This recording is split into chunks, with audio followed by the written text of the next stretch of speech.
Dans cette présentation, on va voir la deuxième précaution standard et là, il s'agit des équipements de protection individuelle.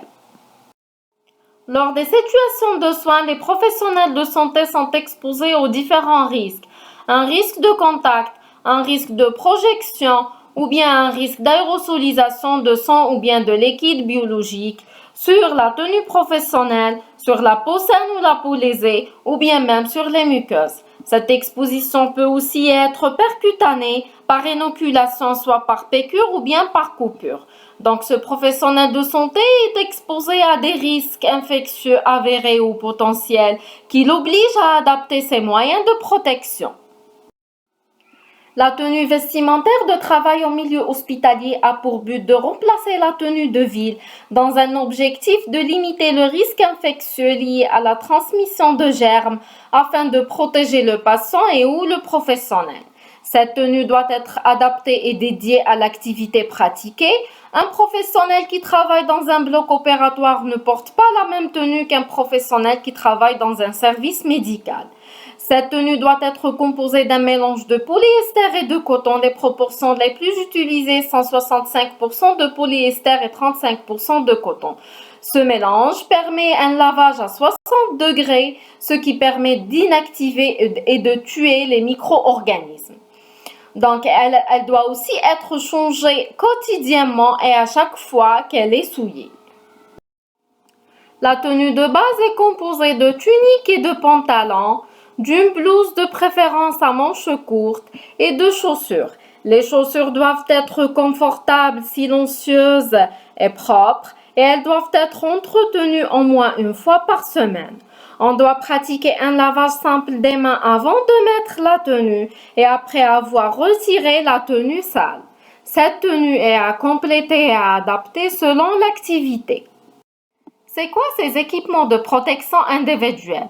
Ce sont un ensemble de dispositifs ou de moyens qui sont portés ou tenus par un professionnel en vue de le protéger contre un ou plusieurs risques, à savoir le risque infectieux qui est susceptible de menacer sa santé ou sa sécurité. Ces équipements de protection individuelle constituent une barrière physique entre le soignant et l'agent infectieux ou son réservoir. Pour protéger les mains du soignant, on utilise des gants de soins. Lorsqu'il y a un risque de projection de liquide biologique, on utilise un tablier en plastique sans manche et à usage unique. Et lorsqu'il y a un risque important de projection de liquide biologique, on utilise une surblouse à manches longues, imperméable et à usage unique. Pour protéger le visage, on utilise un masque médical et pour les yeux, soit des lunettes, soit une visière. Utilisés seuls ou en association, ces équipements de protection individuelle protègent les professionnels de santé du risque d'exposition aux micro-organismes, soit lors des contacts avec les muqueuses ou la peau lésée, ou bien en cas de contact ou risque de contact de projection ou d'aérosolisation de produits biologiques d'origine humaine, y compris le sang. On va commencer par les gants de soins. On a deux types de gants. Les gants stériles utilisés lorsque le geste exige des conditions d'asepsie rigoureuses et les gants non stériles utilisés pour protéger le soignant du sang et des liquides biologiques du patient. Mais quel que soit le type de gants, il faut les mettre juste avant le geste et les retirer et les jeter immédiatement après le geste. Quand est-ce qu'on utilise les gants? On utilise les gants avant toute procédure de soins stériles comme une intervention chirurgicale ou bien la pose d'un cathéter. On les utilise aussi en cas de risque d'exposition au sang ou tout autre liquide biologique d'origine humaine. On les utilise lors de la manipulation du matériel visiblement souillé par les liquides biologiques et lorsque les mains du soignant sont lésées. Mais il faut les changer entre deux patients et pour un même patient lorsqu'on passe d'un site contaminé à un site propre. Et à la fin, n'oubliez pas qu'une paire de gants, c'est un geste et c'est un patient. Mais il y a des règles à respecter lors du port des gants. Avant de porter les gants, il faut pratiquer une hygiène des mains. Et avant la pratique de l'hygiène des mains, il faut respecter les préalables à l'hygiène des mains qui sont: les mains doivent être dépourvues de bijoux, les ongles doivent être courts, pas de vernis et pas de faux ongles. Il faut porter des gants adaptés à la morphologie de vos mains. Il faut limiter la durée du port de gants, qui est de 10 à 15 minutes pour les gants non stériles et d'environ 45 minutes pour les gants stériles. Ne pas faire de réserve de gants dans vos poches. Et il faut protéger toutes les lésions cutanées par un pansement avant de porter les gants. On va voir maintenant la technique d'enfilage des gants stériles. Il faut d'abord vérifier l'intégrité de l'emballage externe. Ouvrir cet emballage non stérile de façon à présenter le deuxième emballage stérile sans le toucher. Réaliser une hygiène des mains selon les indications, soit un lavage simple ou bien une friction hydroalcoolique. Déposer le deuxième emballage sur une surface propre et sèche, sans la toucher, et ouvrir l'emballage. Au niveau du pli du poignet, prendre un gant entre le pouce et l'index du main. Puis introduire la main. Puis enfiler l'autre main dans le gant en gardant le pli au niveau du poignet. Évitez tout contact avec une surface autre que la main gantée.